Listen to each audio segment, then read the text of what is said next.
I'm going to try something today that feels very risky to me. I'm sure in the whole big grand scheme of risky things, this is a very small risk. I'm going to preach without a manuscript.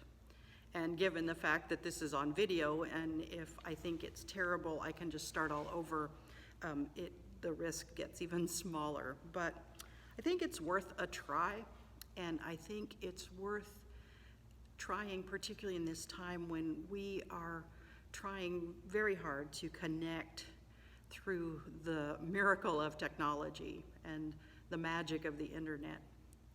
So I want to tell you a little bit about this scripture you're going to hear, and then lift up a few points that I think are important for us to hear right now in this time.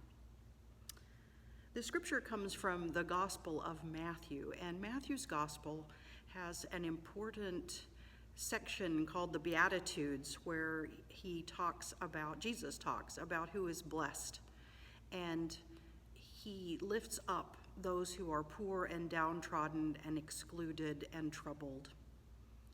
Matthew wants to make sure that we answer the question Jesus asks when he asks, "Who do you say I am?"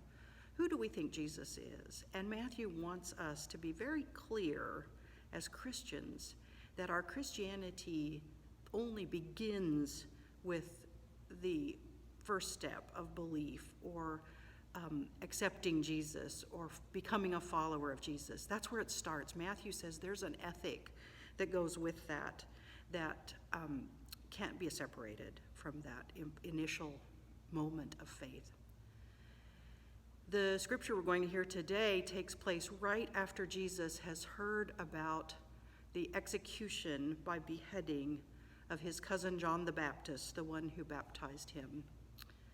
And so we find Jesus, having called the disciples and started his work, now very troubled by this beheading. He is grieving. He's very sad. And so he tries to go away to a place by himself. And you'll see what happens when he tries that. From Matthew chapter 14, verses 13 through 21.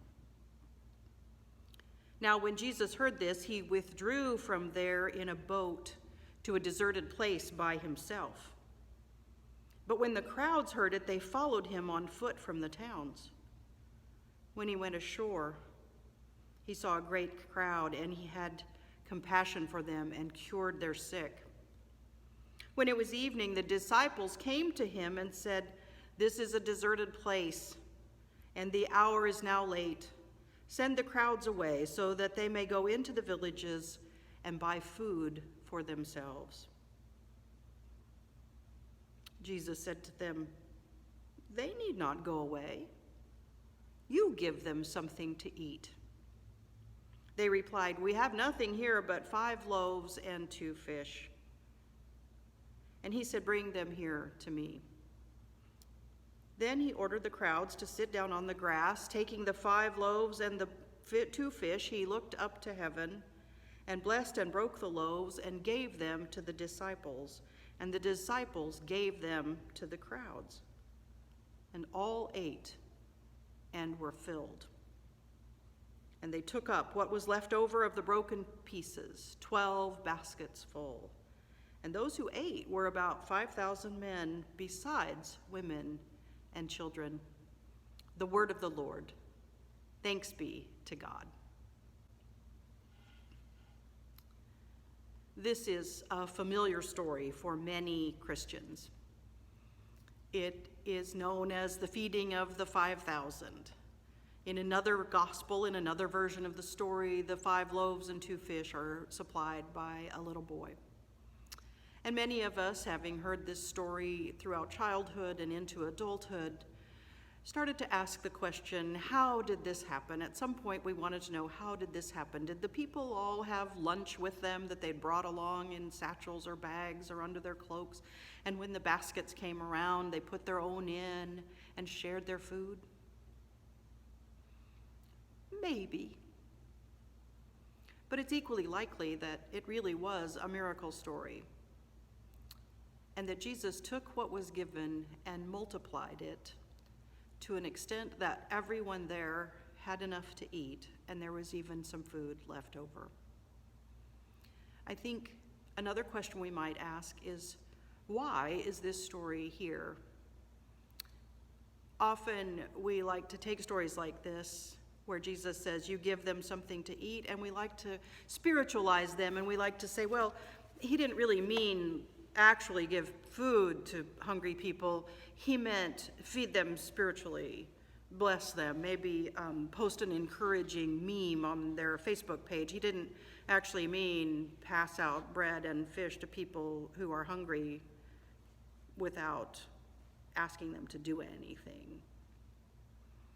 But I think Matthew's story, the way he tells it, makes it explicit that Jesus actually did intend for us to understand that it's important to feed people who are hungry.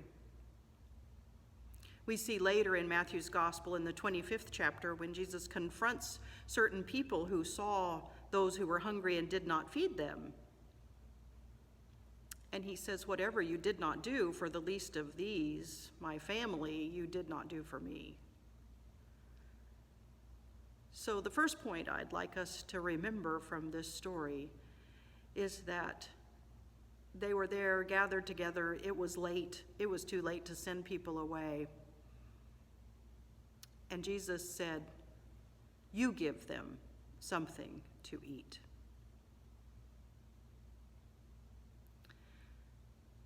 The second piece of this story is about Jesus trying to withdraw away in a boat to a deserted place by himself.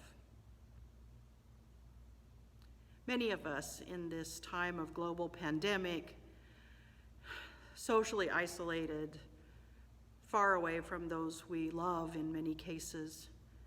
Some of us who live alone don't see other people at all.